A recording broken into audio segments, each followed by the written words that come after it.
Morning. This is Brent Pinkston, your remote life coach from Tampa, Florida. Welcome to week 2 of the weekly success message. So last week I gave you a couple of mindfulness exercises to help you to grow your self-awareness, to help you to recognize the thoughts that are holding you back. And I hope that over the last week you've been able to start to get some idea why this is going to be important in your success journey.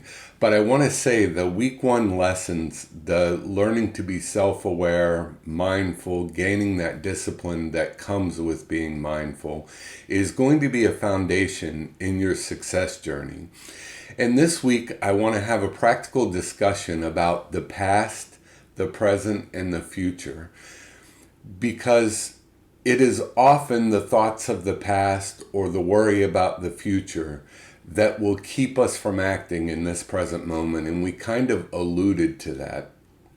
But I want to take it a step forward again and give you a practical way to look at this. And this practical way to look at it is that of the past, present, and future, there is only one time that you can act and do anything, and that is right now in this present moment.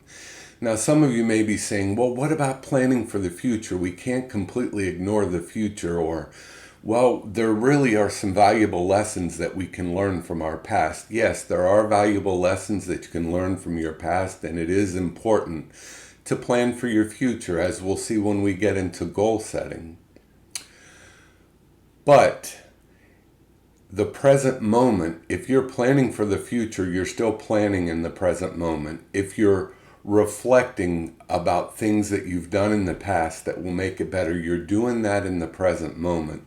What we're trying to do here is unattach you from all the things that have happened in the past that would cause you to hold yourself back, or all the worries that you have about what's going on in the future that you can't control, and center you right here in this present moment.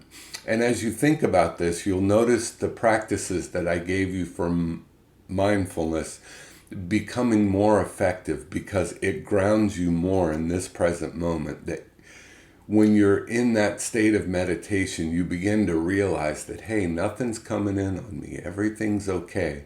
So although I may have had these worries about something that's happening out here, right here in this present moment, I'm okay and everything is fine. Because one of the things about the thoughts that we have about the past and the future, oftentimes they are only our perspective, or a perspective that was given to us by someone else about the incidents of the past. And in the future, it's just speculation about some things we may have to worry about. But if we stop and we learn to live our lives in this present moment, we realize that most of our present moments are free from any problems except those that we generate in our mind and in our thoughts. So this week is going to be about taking 15 minutes every day to think about the thoughts that you have about the past, and during your mindfulness to begin to notice how many of the thoughts that you're having are about the past or are about the future. And especially those thoughts that you identify that are holding you back, how many of those are in the past and in the future? And how many of those thoughts about the past or future are things that you can't do anything about? You can't do anything about what happened in the past.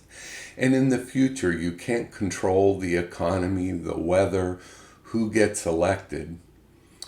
So is there really any return on investment in worrying about those things in the future or those things in the past? Or can you be isolated in this present moment and actually act to make your future better? And I want you to take 15 minutes a day, twice a day, to just reflect on the common thoughts that are coming up and how much of what you think about is about the past, how that affects your actions in the present moment. or how much you think about what's in the future and how much that worry inhibits your performance in the present moment.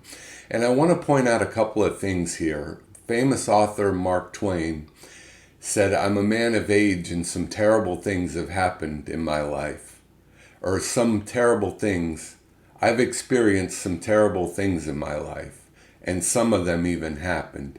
He was alluding to the fact that most of the bad that he experienced in his life were just his thoughts about a topic, not that anything bad had happened. And if you look back at all the things that you were worried about in the past, or all the things that you're worried about, that you were worried about to come in the future, that they never happened, that they never materialized.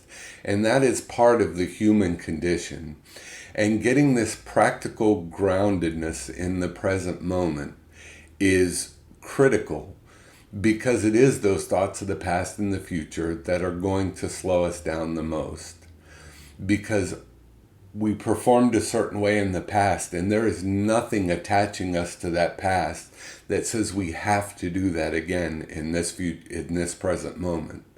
There is nothing that says that the things that we're worried about in the future are ever going to come to fruition. And in addition, there is, again, no return on investment on worrying about those things that are going to be coming in the future.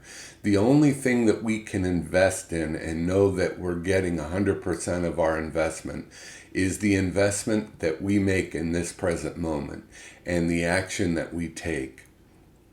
So this week, please continue your mindfulness practice, but take some time this week. It doesn't have to be 15 minutes twice a day. It can be any amount of time, but just notice of the awareness that you're gaining in your mindfulness practice, how many of the things that aren't productive are centered around the past and the future.